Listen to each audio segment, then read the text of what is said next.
Shabbat Shalom. Bapak Yahweh memberkati kita semua. Ya, satu minggu berlalu tanpa terasa Bapak Ibu, seperti kita memikirkan mata. Ya, kita baru ketemu di Sabat kemarin, hari ini kita sudah ketemu lagi. Jadi waktu sudah sangat dipersingkat oleh Bapak Yahweh, karena memang dunia ini sudah harus dikuasai oleh yang namanya anti Hamasiyah. Ya, kita memang berdoa cepat-cepat, ya silakan. Kalau anti Hamasiyah mau berkuasa, itu berarti kita juga cepat-cepat rapture. Ya, kalau anti Hamasiyah berkuasa, pasti kitanya rapture juga. Ya, tidak ada yang ketinggalan karena hati kita semua sudah siap. Bapak Yahweh memandang hati kita adalah orang-orang yang benar, yang sempurna di hadapan Bapak Yahweh. Ya, hari ini Bapak Ibu, materi yang akan saya ambil, saya kasih tema Torah expire. Sunat perlukah? Nah, kita akan bahas karena memang hal-hal seperti ini sangat sensitif bagi kalangan Kristen, ya, dan itu memang harus menjadi kumpulan kita, dan wajib kita harus memberitakan yang benar itu benar, yang tidak benar itu tidak benar, sehingga pikiran kita adalah pikiran yang benar yang datang daripada Bapak Yahweh. Bapak Ibu, kalau kita lihat dari judul ini, Torah expire, artinya kalau dalam kalangan Kristen selalu ada pandangan bahwa Torah itu sudah tidak berlaku. Lalu kemudian mereka merubah mindsetnya bahwa karena Torah tidak berlaku atau Torah sudah expire, jadi yang berlaku sekarang hukum kasih karunia atau anugerah. Nah, nanti kita bahas satu-satu Bapak Ibu. Apakah benar sekarang Torah tidak berlaku, lalu hanya berlaku hukum kasih karunia? Kita akan belajar perlahan-lahan Bapak Ibu. Kita baca di Roma 6 ayat 14 sampai 15. Sebab dosa tidak akan berkuasa atas kamu karena kamu tidak berada di bawah Torah, tetapi di bawah anugerah, dalam kurung kasih karunia. Nah, kadang-kadang Bapak Ibu, surat-surat Paulus ini atau perkataan Paulus dipakai sebagai senjata untuk kalangan Kristen yang anti Torah. Ya, sering dipakai Bapak Ibu bahwa Torah tidak berlaku lagi, itu zamannya perjanjian lama. Sekarang kita setelah kedatangan Yesua, Torah tidak berlaku, yang berlaku sekarang kasih karunia. Nah, ayat-ayat seperti ini yang kemudian menjadi senjata, ya, untuk mereka tidak mau melaksanakan Torah. Nah, lalu kemudian karena Paulus punya perkataan yang dalam tanda kutip seakan-akan menentang Torah, ya, lalu kemudian membenturkan dengan Yesua bahwa Paulus itu perkataannya bahwa Torah sudah tidak berlaku atau Torah expired. Lalu Yesua datang mengenakan Torah. Nah, ini mana yang benar Bapak Ibu? Ya, kadang-kadang orang bingung. Nah, ini mau ikut perkataan Paulus atau Rasul Saul atau Yesua? Kita lihat selanjutnya. Ada 3 pertanyaan utama yang kita bahas di hari ini, yang memang menjadi pemikiran semua kekristenan di seluruh dunia, yaitu apakah Torah itu sebenarnya? Pertanyaan pertama. Pertanyaan kedua, mengapa gereja begitu anti Torah? Ya. Lalu yang ketiga, apa yang dimaksud dengan hukum kasih karunia? Nah, ketiga ini harus kita bahas supaya kita mendapat pemahaman yang benar. Apa itu Torah? Apa itu kasih karunia? Apakah ada hubungannya? Lalu apakah satu berlaku, satu tidak berlaku? Ya, mari kita dudukan hal ini supaya menjadi pembelajaran yang benar untuk kita. Ya, kita lanjut Bapak Ibu. Nah, apa itu Torah? Ya, kita mesti ambil dari dasarnya dulu. Ya, selama ini kita bahkan berpikir Torah, ya, itu hukum Torah. Kalau orang kekristenan dulu kita bilang hukum Taurat. ya. Lalu kemudian ketika anak-anak atau seseorang yang membuat kesalahan, kau berbuat sudah lebih dari hukum Taurat, sudah lebih dari Taurat. Orang tua kalau sudah jengkel, ya itu kata-kata itu yang keluar, ya kan? Sudah lebih dari Taurat. Nah, kita harus mengenal apa itu Torah. Kata Torah dari kata kerja bahasa Ibrani yaitu yarah, ya, yang berarti teaching. Apa itu teaching, Bapak Ibu? Pengajaran, ya. Kalau teacher kan pengajar, kalau teaching pengajaran. Nah, sedangkan hukum itu mispat. Nah, dalam perjanjian lama, ya, perjanjian lama disebut Tanakh, ya, dari Kejadian sampai di Maleakhi itu namanya kitab Tanakh. Kitab Tanakh itu singkatan dari Torah, Nevi'im, dan Ketuvim, ya. Jadi ada 3 pembagian di dalam perjanjian lama atau Tanakh. Nah, Torah, Nevi'im, dan Ketuvim, ya, kita lihat. Torah itu mengandung 5 kitab Moshe atau 5 kitab Musa. Kejadian, Keluaran, Imamat, Bilangan, Ulangan.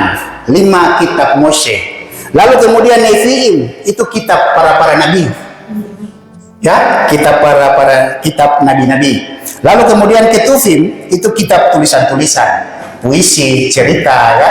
Ada Amsal, ada Kidung Agung, ada Mazmur, itu masuk di Ketuvim. Nah, yang sekarang kita akan bahas itu Torah yang ditolak oleh kalangan kekristenan, Bapak Ibu, ya. Nah, kita masuk ke dalam pertanyaan yang kedua. Mengapa gereja itu anti Torah? Ya, seperti yang tadi saya jelaskan, ada ayat-ayat firman Bapak Yahweh, ya, yang disampaikan oleh rasul-rasul yang kemudian dipakai sebagai senjata. Nah, kita lihat di Efesus 2 ayat 15. Dengan matinya dalam tanda kurung Yesua sebagai manusia, ia telah membatalkan hukum Torah dengan segala perintah dan ketentuannya untuk menciptakan keduanya menjadi satu manusia baru di dalam dirinya, dan dengan itu mengadakan damai sejahtera. Ini juga salah satu ayat pamungkas, Bapak Ibu, ya. Perkataan Rasul Paulus dalam surat Rasul Paulus jadi kata pamungkas bahwa dengan matinya Yesua sebagai manusia, ia telah membatalkan hukum Torah. Makanya saya kenapa kasih bold merah, ya, itu yang mereka pakai, ya. Tapi apa makna di dalam itu? Apakah memang betul Rasul Saul harus menyatakan bertentangan dengan Yesua bahwa memang hukum Torah tidak berlaku, ya? Pemahaman-pemahaman itu yang menimbulkan kekeliruan selama ini dan menjadi pegangan untuk kalangan umat Kristen.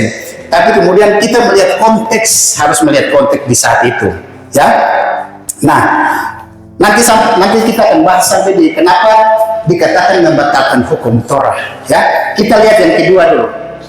Di dalam Kolose 2 ayat 16 sampai 17. Ini juga salah satu ayat yang bagi orang Kristen itu juga ayat andalan bahwa Torah tidak berlaku. Oleh karena itu, janganlah seorang pun menghakimi kamu dengan hal makanan atau dalam hal minuman atau dalam penghormatan akan hari raya atau mengenai bulan baru atau hari-hari Sabat yang merupakan bayangan dari hal-hal yang akan datang, tapi wujudnya adalah Hamasyah. Ya, kira-kira pernah dengar kata ini? Ini saya mau makan seafood, saya mau makan B2, saya mau makan guguk, ya. Jangan larang, karena di sini ada tertulis jangan menghakimi saya dengan makanan, dengan minuman, dengan perayaan. Benar Bapak Ibu?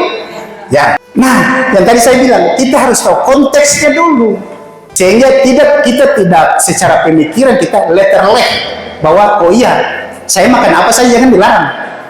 Ya, padahal Tuhan sudah melarang jangan makan makanan yang tidak kosher atau bahasa luarnya tidak halal, ya kan?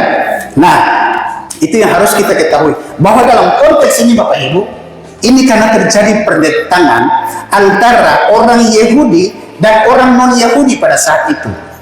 Ya, kemudian karena orang Yahudi dia taat Torah, sehingga pasti dia tidak makan makanan-makanan yang tidak kosher yang dilarang oleh Bapak Yahweh. Nah, sementara orang-orang Goyim yang di luar Yahudi pada saat itu mereka kan makan bebas nih. Nah, sehingga ketika orang Yahudi atau orang Yahudi itu diundang umpama di satu acara di dalam orang non Yahudi atau orang Goyim, di situ kan ada semua makanan. Nah, sudah pasti yang di orang non Yahudi itu pasti kan bercampur, mau halal mau tidak halal, mau kosher tidak kosher, semua ada di situ. Lalu kemudian pemikiran ketika orang Yahudi yang datang ke acara itu sudah pasti mereka akan memakan itu, walaupun mereka tidak makan. Tapi kemudian pandangan orang Yahudi yang lain kepada orang Yahudi yang datang ke acara itu bahwa dia sudah makan, padahal tidak. Nah, itu yang kemudian menjadi pertentangan, perseteruan. Kemudian Paulus mengeluarkan pernyataan seperti ini, jangan menghakimi. Jadi bukan bahwa disuruh makan saja, tidak ada apa-apa karena Torah tidak berlaku, tidak. Karena kita lihat konteks pada saat itu supaya tidak terjadi perseteruan, ya, bahwa kemudian silakan umat Yahudi dengan aturannya untuk tidak memakan makanan yang tidak kosher, silakan. Lalu kemudian umat yang Goyim atau yang non Yahudi yang memang tidak mengenal Torah pada saat itu, silakan kalau mereka makan makanan yang tidak kosher, silakan. Jangan saling menuduh, begitu Bapak Ibu. Jangan saling menghakimi begitu. Nah, sama seperti kita, ketika kita melaksanakan Sabat, kita jangan menuduh orang yang tidak melaksanakan Sabat, ya. Nah, begitu pula orang yang tidak melaksanakan Sabat juga jangan menuduh kita, ini mereka bikin apa? Bikinnya hari Jumat atau hari Sabtu. Jadi maksudnya jangan saling menghakimi, ya.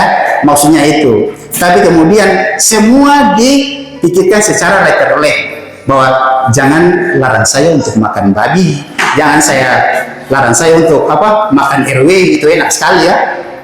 Jadi bukan seperti itu. Kita harus memahami konteks kenapa Paulus mengeluarkan pernyataan seperti itu, ya. Karena Tuhan Yesus mengatakan seperti ini Bapak Ibu di dalam Matius 5 ayat 17 sampai 18. Jangan mengira bahwa aku datang untuk membatalkan Torah atau kitab para nabi. Aku datang tidak untuk membatalkan, melainkan untuk menggenapinya. Sebab sesungguhnya aku berkata kepadamu, sampai langit dan bumi berlalu, satu iota atau satu keraya pun dari Torah sekali-kali tidak akan lenyap sampai segala sesuatu terjadi. Ya, amin. Jadi Tuhan Yesus datang untuk menggenapkan Torah, tidak untuk menghapus Torah, Bapak Ibu. Ya, satu iota, satu titik atau satu koma, ya. Yang kalau biasa kita lihat di tulisan-tulisan Ibrani yang kaku-kaku, ya, ada titik atau ada koma, atau ada keraya. Keraya itu mahkota. Kalau kita nanti lihat buka di Google yang ada lambang mahkota di atas tulisan paku-paku itu namanya keraya, ya. Nah, sekarang di dalam Roma 7 ayat 12. Demikian sesungguhnya Torah itu kudus dan perintah itu pun kudus dan adil dan baik. Nah, ini Paulus juga menyatakan Bapak Ibu, Rasul Saul, ya, bahwa Torah itu kudus dan perintah itu pun kudus, adil dan baik. Lalu kemudian orang akan berpikir, lah Paulus ini pernyataannya mencela-mencela, iya kan? Di atas dia bilang dengan matinya Yesua ia telah membatalkan hukum Torah. Sementara di pernyataan lain dia bilang Torah itu kudus, adil dan baik. Nah, Paulus ini penyertaannya tidak konsisten dengan penyertaannya, ya. Tapi tidak Bapak Ibu, semua harus dilihat konteksnya, ya, sehingga kita tidak berpikir hanya sempit atau berpikir sebelah. Tapi kita harus melihat secara luas, memahami secara luas apa maksud pernyataan dari Rasul Paulus atau Rasul Saul. Karena memang sebagai muridnya Yesus tidak mungkin, ya, saya katakan tidak mungkin Rasul Paulus punya pernyataan atau dalam surah-surahnya akan bertentangan dengan apa yang dilakukan oleh Yesua. Tidak mungkin Bapak Ibu. Semuanya pasti sejalan, seirama dengan apa yang sudah diajarkan oleh Tuhan Yesua. Nah, kita sudah paham ini Bapak Ibu, kita lanjut ya. 10 perintah Torah ya, atau 10 hukum Torah, kita kenalnya 10 hukum Torah. Yang pertama, jangan ada padamu ilah lain di hadapanku ya. Yang kedua, jangan membuat bagimu patung yang menyerupai apapun, dan jangan menyembah dan melayaninya. Yang ketiga, jangan menyebut nama Yahweh Elohimmu dengan sembarangan atau sia-sia. Yang keempat, ingat dan kuduskanlah hari Sabat. Yang berikut, kelima, hormatilah ayah dan ibumu. Yang keenam, jangan membunuh. Yang ketujuh, jangan berzina. Yang kedelapan, jangan mencuri. Yang kesembilan, jangan mengucapkan saksi dusta. Dan kesepuluh, jangan mengingini rumah sesamamu, jangan mengingini istrinya atau apapun yang menjadi milik sesamamu. Ya, ini 10 perintah Torah yang diterima oleh Moshe. Nah, apa maksudnya ini Bapak Ibu? Apakah kita akan semakin dekat melihat Torah masih berlaku atau tidak? Kita lihat dari 10 perintah Torah ini saja. Ya. Nah, yang 4 itu kepada Tuhan. Yang 6 kepada manusia. Lalu kemudian Yesua hadir di tengah-tengah dunia, ya. Dia sebagai Tuhan, Bapa Yahweh sendiri. Dia hadir dengan hukum kasih karunia atau anugerah. Ya. Apa yang Yesua katakan? Kasihilah Yahweh Elohimmu dengan segenap hatimu, segenap jiwamu, akal budimu, kekuatanmu. Karena itu hukum yang pertama dan terutama. 4 ini Bapak Ibu. Ya. 4 perintah Torah ini. Hukum yang kedua, yang sama dengan itu katanya, kasihilah sesamamu manusia seperti dirimu sendiri. 6 ini Bapak Ibu. Jadi bisa Bapak Ibu pikirkan dan simpulkan, apakah Torah masih berlaku atau tidak? Masih berlaku. Kalau tidak berlaku, jangan kita hormati kita punya orang tua. Kita mencuri saja, kita berzina saja, ya. Kemana-mana kita berdusta, ya. Kalau Torah tidak berlaku Bapak Ibu. Yang sementara kita jalankan Torah, tapi dalam bentuk kasih karunia. Iya. Kalau dulu maksudnya begini. Kalau dulu ketika Torah tidak dilaksanakan, itu pasti dilempar dengan batu, ya. Zaman Mose.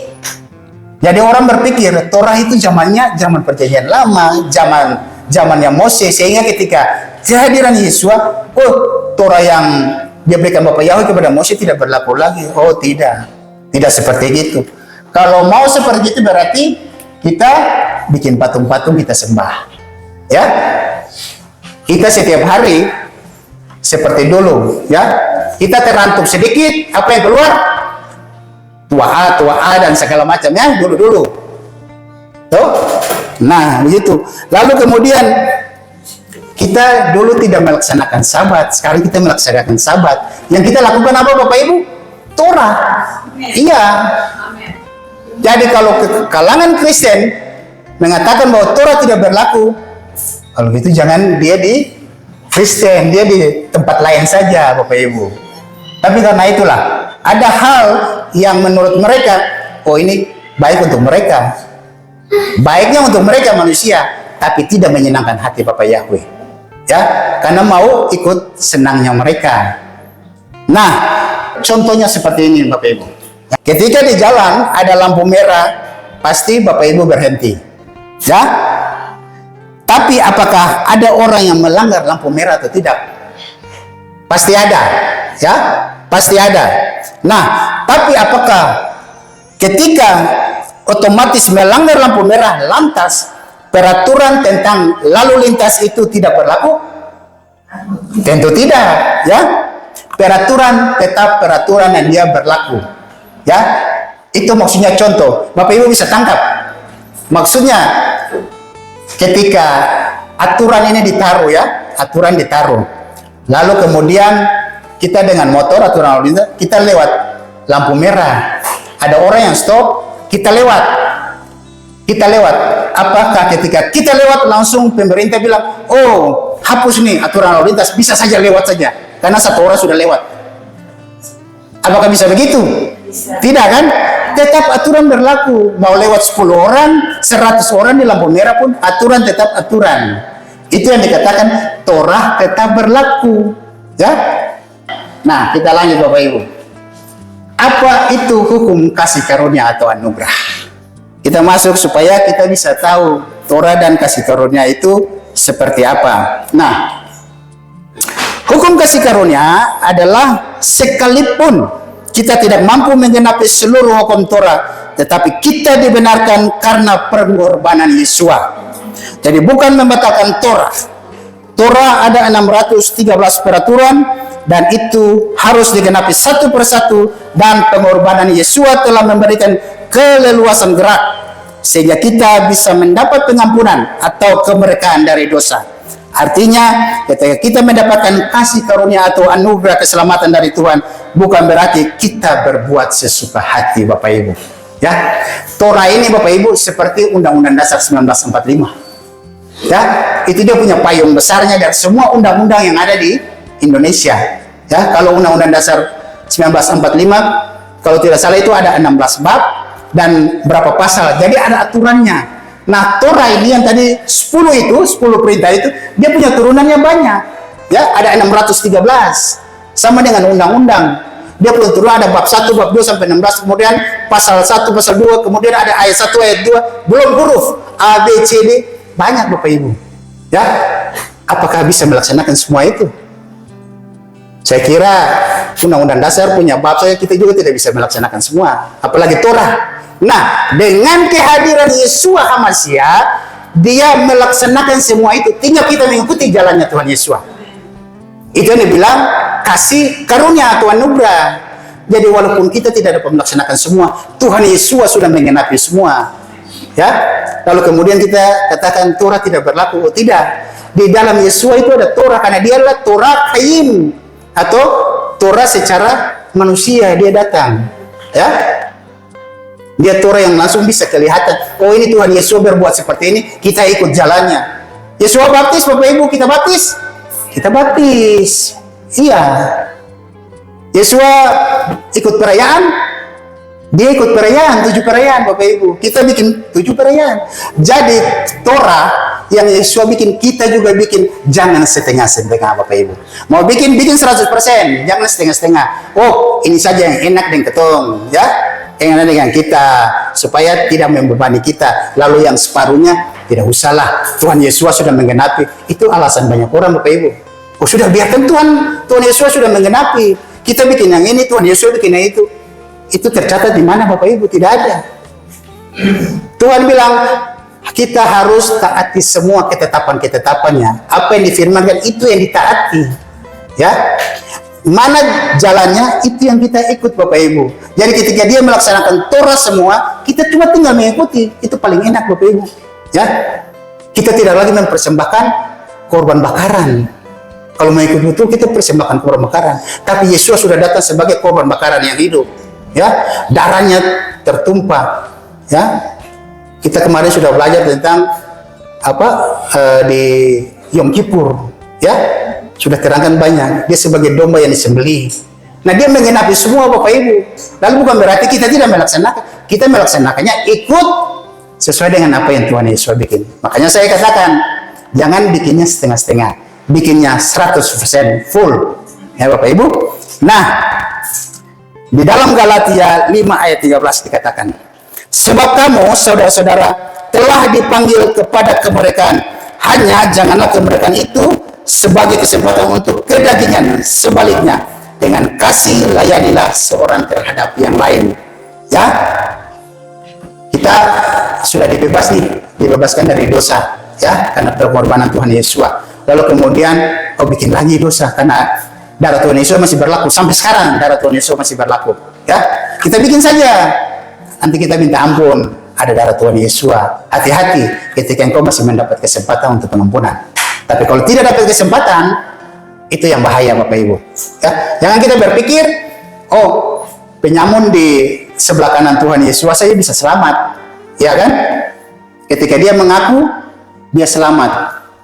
Tuhan Yesus bilang, hari ini aku katakan kepadamu, engkau akan bersama-sama dengan aku di Firdaus. Lalu kita berpikir, udah nanti saja, bertobat kapan-kapan saja.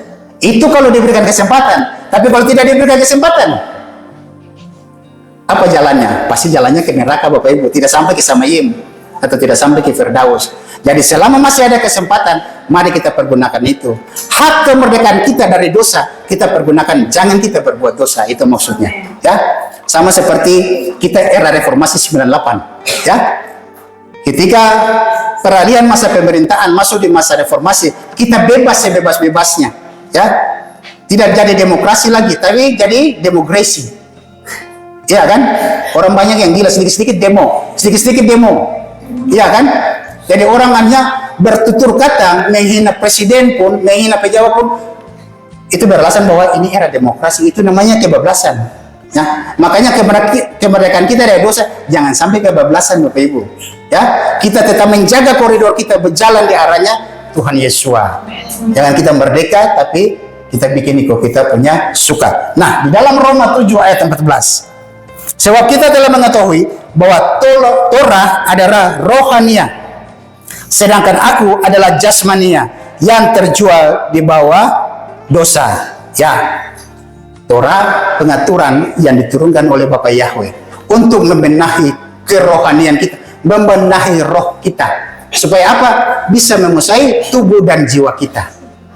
Ya, kalau tubuh dan jiwa kita bisa dikuasai oleh roh daripada Bapa Yahweh, kita aman semua, Bapak Ibu. Ya, jangan jasmania kitanya yang menguasai kita. Ya, jiwa kita, tubuh kita yang menguasai, jangan.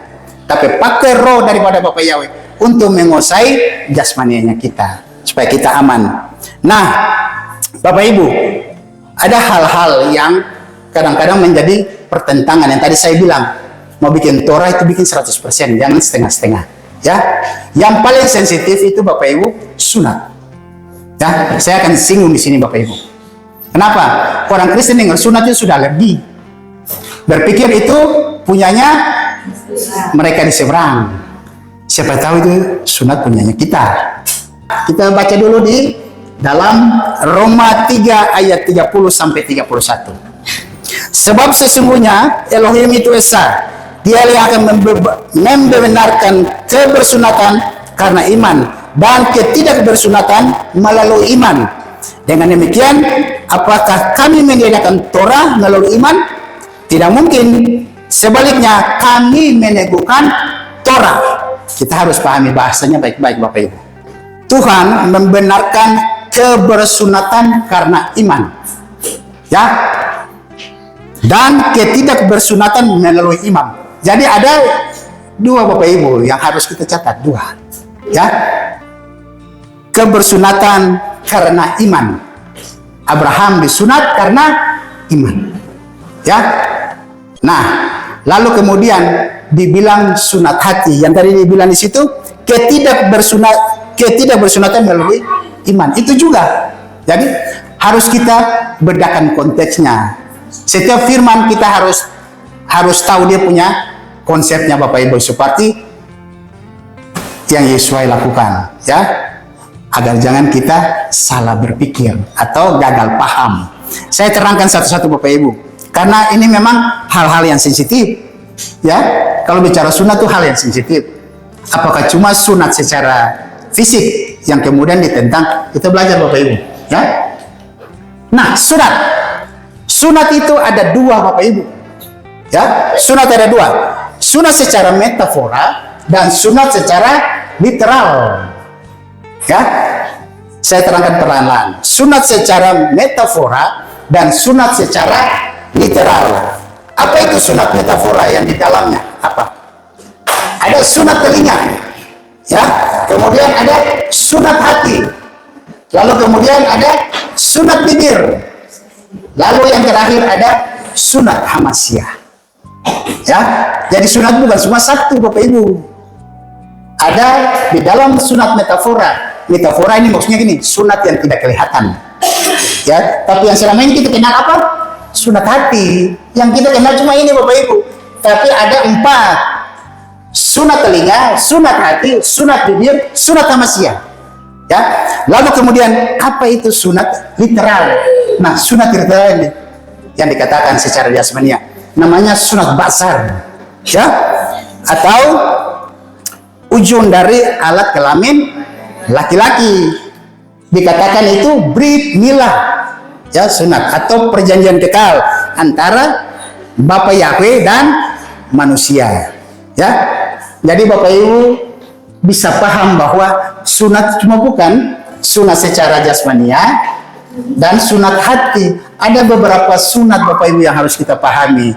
Jangan sampai kita alergi terhadap sunat, kata sunat gitu. Nah, di dalam Yehezkel 44 ayat 9 dikatakan, beginilah Tuhan Yahweh berfirman, semua Bani asing yang tidak bersunat hati dan tidak bersunat daging tidak boleh masuk ke dalam tempat kudusku, yaitu semua Bani asing yang ada di tengah-tengah Bani Israel.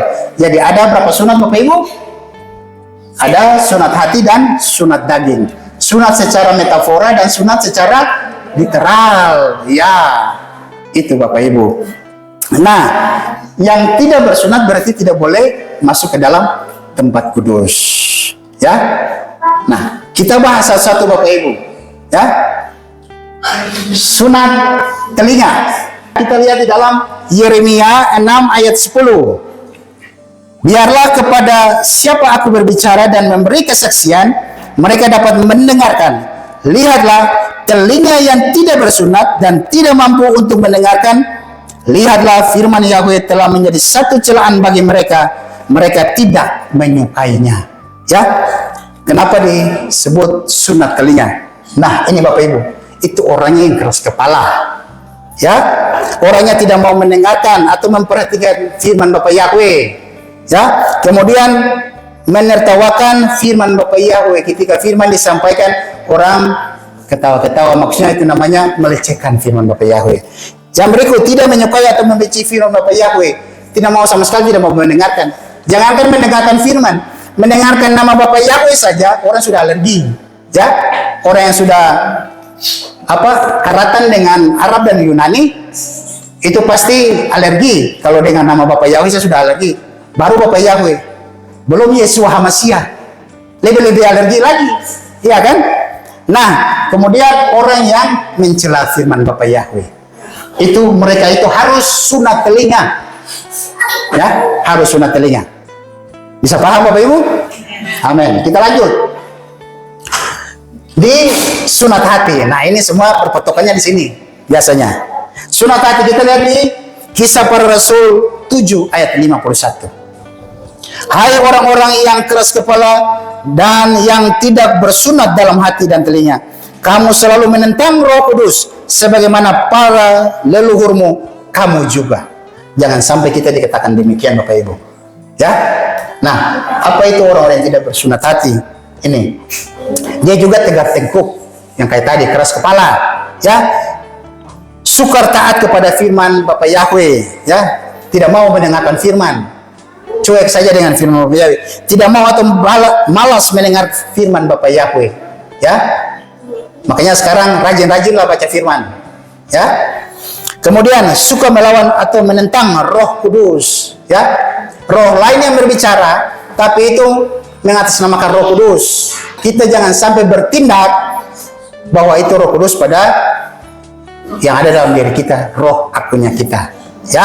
Itu namanya kita sementara menentang roh Bapak Yahweh, atau kita sementara berbuat dosa, lalu kemudian ada bisikan dari Roh Kudus untuk jangan melakukan hal itu, tapi kita menentang, oh tidak, karena kita mau apa? Mau menyenangkan kedagingan kita Bapak Ibu. Itu namanya kita menentang Roh Kudus. Yang berikut, sunat bibir, ya. Sunat bibir, ingatan, bukan sulam bibir. Sunat bibir, ya. Sulam bibir lain lagi ceritanya. Apa itu sunat bibir? Kita baca di Keluaran 6 ayat 12. Dan berbicara Musa di hadapan Yahweh dengan mengatakan, lihatlah, Bani Israel sendiri tidak mendengarkan aku, dan bagaimanakah Firaun mau mendengarkan aku, dan aku seorang yang tidak bersunat bibir. Ini pengakuan Musa Bapak Ibu ketika dia mau diutus ke Mesir untuk membebaskan bangsa Israel.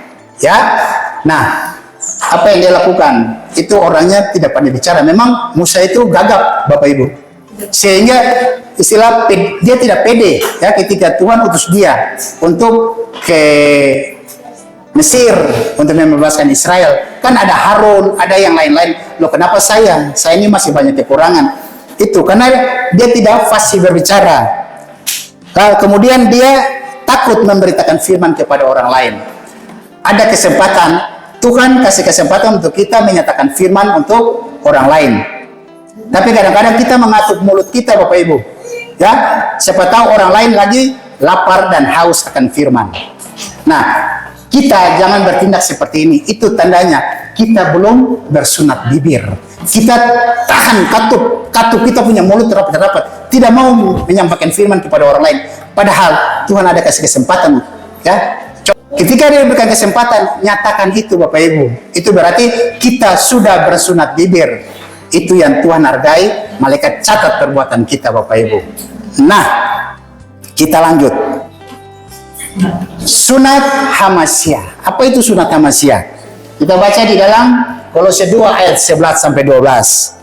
Dan di dalam dia kamu telah disunat dengan surat yang tidak dilakukan oleh tangan, tetapi dengan penanggalan tubuh dosa secara lahiriah oleh sunat Hamasyah, dengan dikuburkan bersama dia dalam baptisan. Bersama dia pula kamu telah dibangkitkan oleh iman daya kerja Elohim yang membangkitkan dia dari antara orang mati. Ya, kalau sunat Hamasyah jelas penanggalan tubuh yang berdosa saat dikuburkan dalam baptisan. Jadi ketika kita dibaptis pembaharuan, itu berarti kita sudah melakukan sunat Hamasyah. Ya, bersyukur tidak Bapak Ibu? Bersyukur ya. Karena kenapa? Yang kita potong itu kelakuan kita, kedagingan kita yang tidak benar. Itu yang kita sunat atau kita potong. Itu namanya sunat Hamasyah. Segala perbuatan-perbuatan kedagingan kita, itu yang kita tanggalkan. Namanya sunat Hamasyah. Ya. Jadi kalau masih berbuat dosa lagi, Bapak Ibu, satu-satunya jalan ya bukan kita baptis ulang lagi, tidak. Ya, kita mengaku dosa di hadapan Bapak Ibu dengan sungguh-sungguh. Ya, darah Tuhan Yesus masih berlaku, Bapak Ibu. Ya. Bukan kita pergi pentahiran. Ya. Maunya mari kita luruskan itu. Ya. Baptisan satu kali, pentahiran itu juga bagian dari baptisan Bapak Ibu. Jadi kita tidak bisa baptis ulang-ulang. Sekali kita baptis pembaruan di dalam Bapa Yahweh, Yesua Masih dan Roh Kudus, itu yang kita lakukan. Ya. Kalau ada berbuat dosa, kita dengan Bapa Yahweh mengaku dosa sungguh-sungguh, ya, pasti Bapa Yahweh hapuskan. Selama masih ada kesempatan, masih diberikan kesempatan oleh Bapak Yahweh, Bapak Ibu. Nah, sudah kan sunat metafora. Kita masuk ke sunat literal, ya. Nah, ini juga kadang-kadang menjadi hal yang sensitif, ya. Sunat basar namanya, basar, ya. Di dalam Kejadian 17 ayat 10 sampai 11. Inilah perjanjianku yang harus engkau pelihara antara aku dan engkau dan benemu sesudah engkau. Setiap laki-laki dari antara kamu harus disunat, dan kamu harus disunat kulit katanmu, dan hal itu telah menjadi suatu tanda dari perjanjian antara aku dan kamu. Jadi perjanjian antara Bapa Yahweh dan manusia, yaitu Abraham, Bapak Ibu. Itu perjanjian kekal, dan perjanjian itu yang kita rasakan sampai sekarang. Makanya saya katakan, kita bikin Torah jangan setengah-setengah. Ya, kita bikin Torah harus full. Ya, harus full. Jangan kemudian kita cuma bikin sunat metafora, tapi sunat literalnya kita tidak bikin. Khusus untuk para kaum pria. Ya. Kalau sunat metafora itu dia berlaku untuk perempuan. Tapi kalau untuk laki-laki, sunat metafora dan sunat literal dua-duanya berlaku. Ya. Jadi itu yang harus kita pahami Bapak Ibu. Jadi kalau kita mau bikin, kita bikin semuanya lengkap. Karena ini Bapak Ibu, ini perjanjian kekal. Jangan kita cuma mau terima berkat, tapi kita tidak mau melakukan. Ya, nah kita bahas lebih dalam. Ya, sudah di ujung nih Bapak Ibu. Nah, gematria basar, gematria. Bapak Ibu bisa perhatikan baik-baik, khusus untuk para kaum pria. Kaum wanita juga bisa lihat supaya bisa sampaikan kepada suami-suaminya. Ya, nah. Basar ini terdiri dari kata bet, shin, res. Ya, ini hurufnya. Bet, shin, res. Nah, bet itu angkanya 2. Shin angkanya 300. Res angkanya 200. Jumlahnya 502. 5 tambah 0 tambah 2, 7. Ya, 7 Bapak Ibu. Apa itu 7? Nah, kita lihat. Angka 7 dalam ajab Ibrani adalah zayin. Ya, adalah zayin.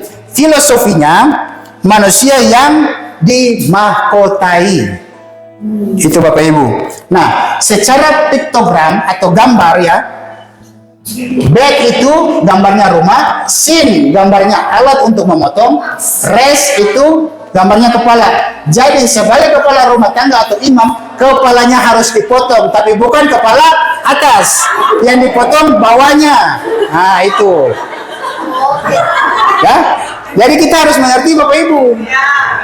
Ini ingat, kita kembali ke pola akar Ibrani, ya, supaya kita melaksanakan Torah itu full, jangan setengah-setengah.